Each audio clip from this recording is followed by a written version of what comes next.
Howdy folks, welcome back to Black Sheep Meadow. I'm Brent. And I'm Amber, and today we ran into a problem.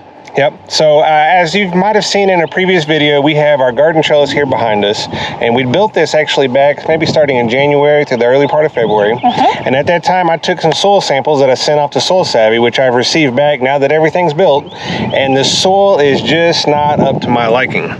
You have to remember that if you are new to the channel, we're trying to grow 80% of our own food here on the homestead, so that requires things to go more as planned. So we're trying to alleviate any of the unnecessary hassles. So we need the trellis to produce. And last year we got it to produce, but it wasn't... Incorrect. The soil that's there now will produce. We're planning on growing green beans, a blue lake green bean, some winter squash. There's two different types of green beans. We're going to do some squash, zucchini, cucumbers. Correct. The cucumbers is what I was thinking. Yep, so all this is growing on here, and the soil, it will produce.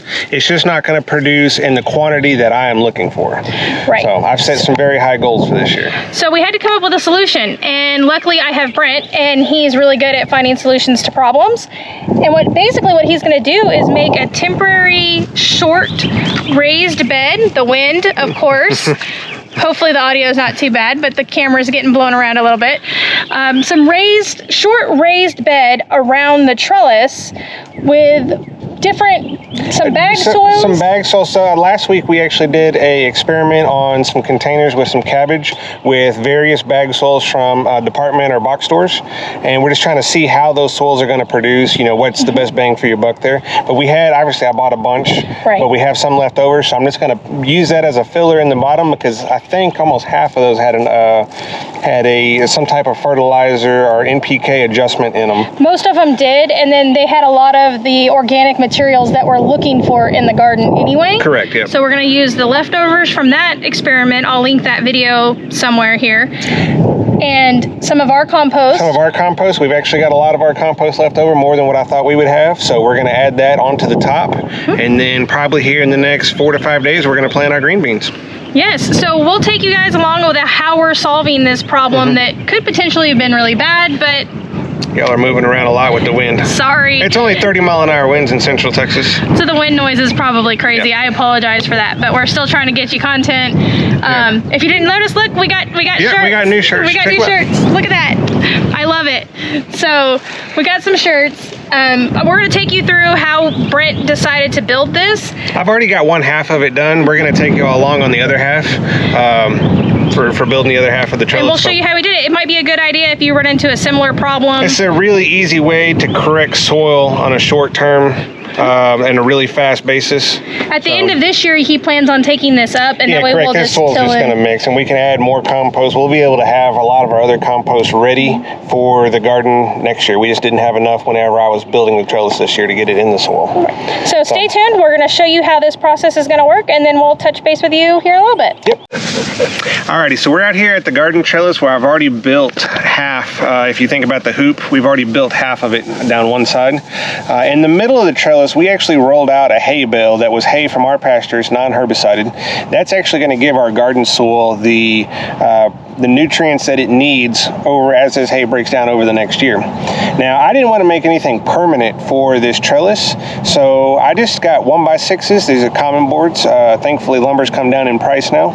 I got 1x6s, and I just laid them out about 6 inches on the inside and 16 inches on the outside, where it will hold 4 to 6 inches of soil, and really there's probably more like 4 inches of soil there.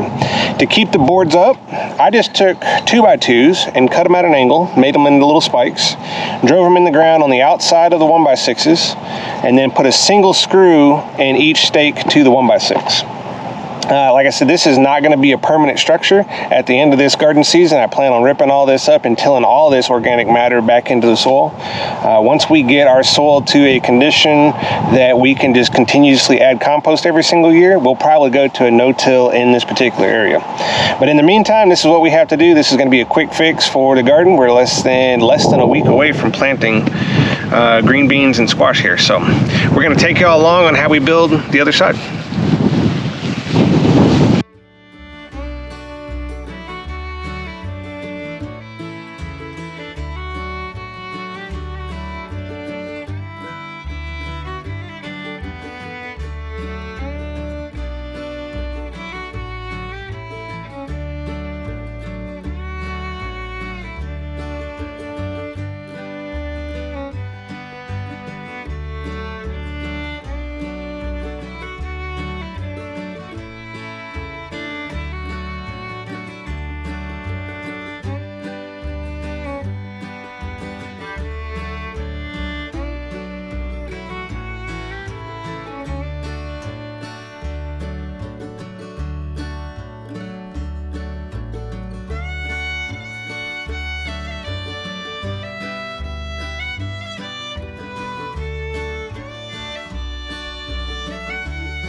Alrighty guys, so we got our wood pickets put up for our temporary raised bed, I guess is what you'd call it. Yeah, it's just temporary, guys. We're not building a piano. Yeah. This is just for one season. Hopefully we don't have to do anything like this for next season. So you saw it, it's pretty simple pickets.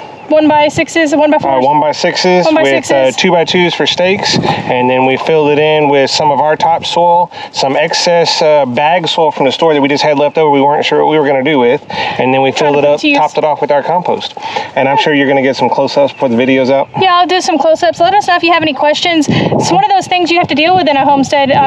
Even if you're not trying to grow 80% of your own food, things happen, and if you want to continue to move forward or to still have a crop for the year, you got to learn how to adapt. And in this particular case, we were just running out of time. We're about a week away from where we're going to plant our garden beans and our squash. We've actually already started our squash in the sprout room, but the garden beans are going to get planted directly in here. These are obviously all pole beans. They're going to grow on the trellis. So we're going to, I guess, keep you guys updated with everything that's going on. We're actually going to lay some irrigation in this bed, I was going to say, that's next. Next is irrigation, so we'll probably do a separate video. We've got to irrigate this. We've got to irrigate the sweet corn. The sweet corn? So that's a whole thing in itself, is irrigation and how Brent sets up the master unit and all of that good stuff. With drip, everything's done with drip tape, so we can conserve as much water as we possibly can. So what do you call the little head thing? The little it's just a solenoid valve assembly. Yeah, it's a master control unit. So look for that. Appreciate you guys hanging in with us. Until then, do all the things. And if y'all could share, or even obviously go down and like the videos, but if y'all can share our content in any form or fashion, that's what helps us the most. It definitely gets it out there a little bit more. If you have any questions, let us know. Do all the things, and we will see you on the next one.